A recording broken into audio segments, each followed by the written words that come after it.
And then we repeat the process for the next one for precious metals.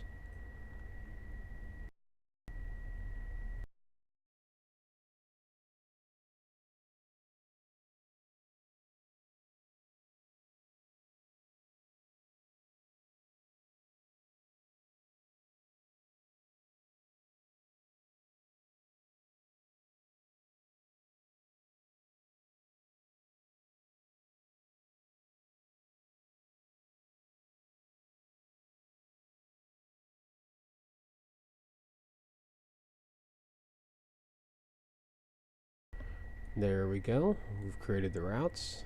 We submit. Now we've completed the circle. We mine the goods, we store the goods, we process the goods, and we return the processed product back to storage. That's for precious metals. Now let's do for the other side, toxic metals. Do not be worried about accidentally trying to route the wrong thing to the wrong building. It will give you an error and make you stop and look again.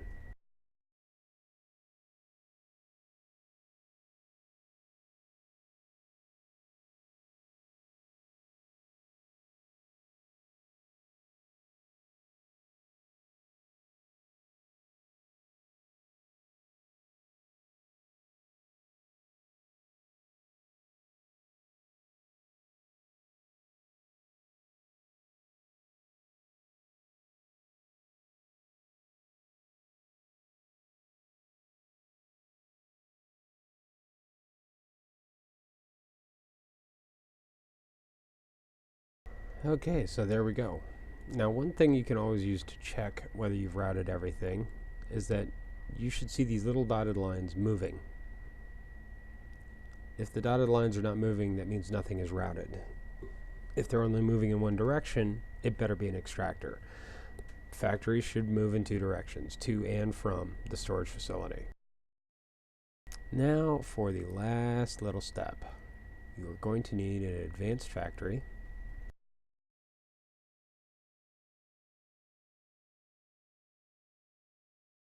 To do the final construction. Now, advanced factories use two finished products from the basic factories to create a level 3 product.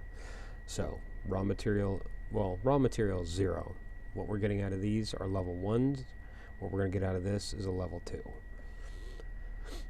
And the very end of the day, we're going to need a spaceport to get this stuff off the planet to the Paco.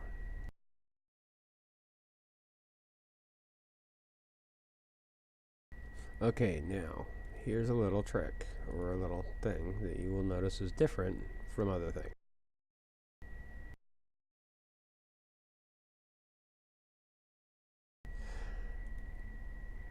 I am routing the advance not back to storage, but I'm routing it straight to the launch pad. The reason that is because a launch pad is considered a storage facility, and two storage facilities cannot be connected to each other, nor can they directly send anything except for by express transfer, which you should not need to do ever. So, these little bars indicate I'm a quarter of the way done on this extraction, almost a quarter way done on that extraction. These things will continue to go no matter what I'm doing. Once I've submitted, it's going to go. So we look at the advanced, and we know what we are building enriched uranium. So we scroll down, just like in the other factory, enriched uranium, and we install it. And now the enriched uranium, since this is the final product we're looking to get, is going to go straight to the launch pad. Look at that. Now, how do we feed that factory? Well, we go back over to here, go to routes, and we look for the precious metals and the toxic metals. And we just need to route one of each to this factory. So we've got that. And see, you can see it automatically combines and is routing per cycle what is needed by the advanced factory. So you only need to do it one time.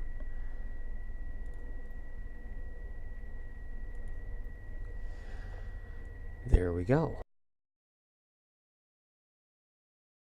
We submit that whole pile of stuff, and there we go. We are now extracting raw materials, turning them into processed goods, using the processed goods to create a product, and shipping that product to the launch pad for launch to the Paco. So, this is a basic layout. A lot of yours is going to look like this. Until your skills get higher, this is about what you're going to be able to fit on a planet.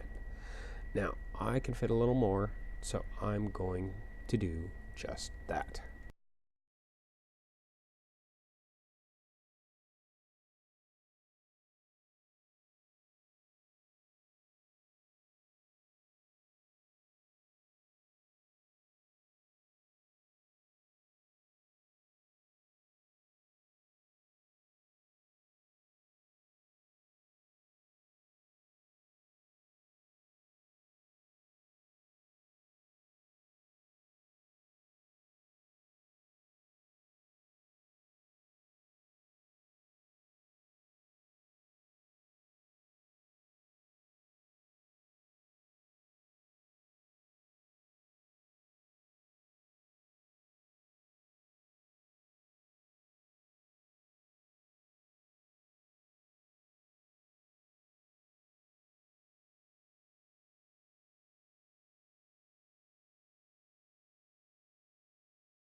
So I've added one extra toxic and one extra precious metal factory.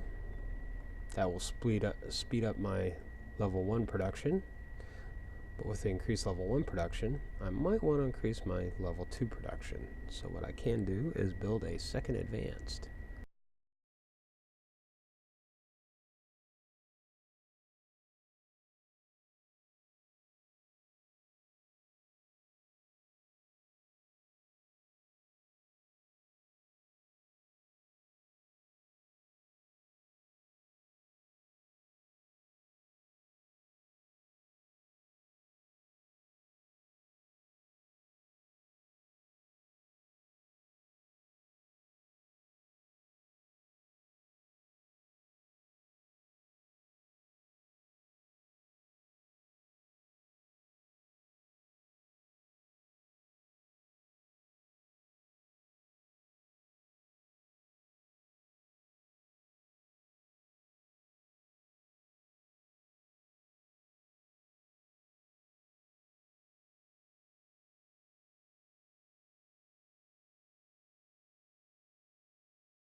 There we go.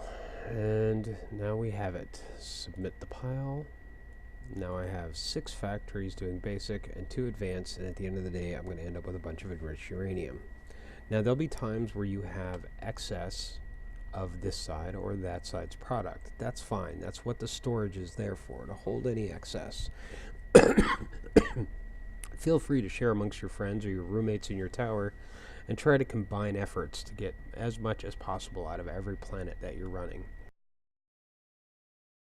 Some people will like to do single runs, which would mean they have one extractor with a bunch of drill heads, a whole bunch of basic, but no advanced. So they only do one half of the work, combine the effort with another person who's doing the other half of the work, and then use a separate planet for final production. Some people say it gets them better output. I like to run things a little more cleanly. For me, every planet I run builds something that I'm trying to make. So here we go. This is enriched uranium, a primary component for POS fuel, which we will need great quantities of. So please feel free to put this together. use it often. And like I said, the only thing that changes from planet to planet, in coolant, you'll be doing water and electrolytes. On for mechanical parts, I think it's precious metals and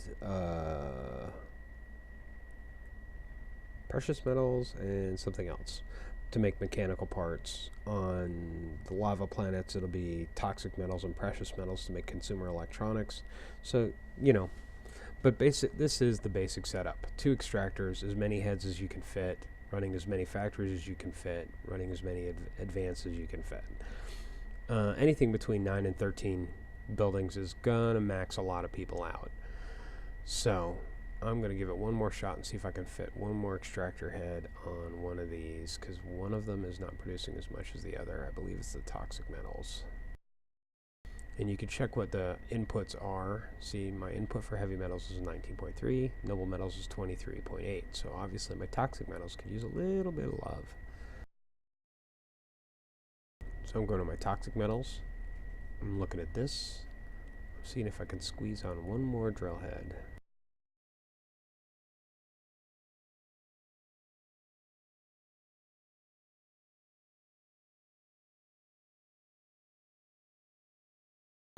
Now what I have to do is stop the program, which is fine, it's allowable. Install one more drill head.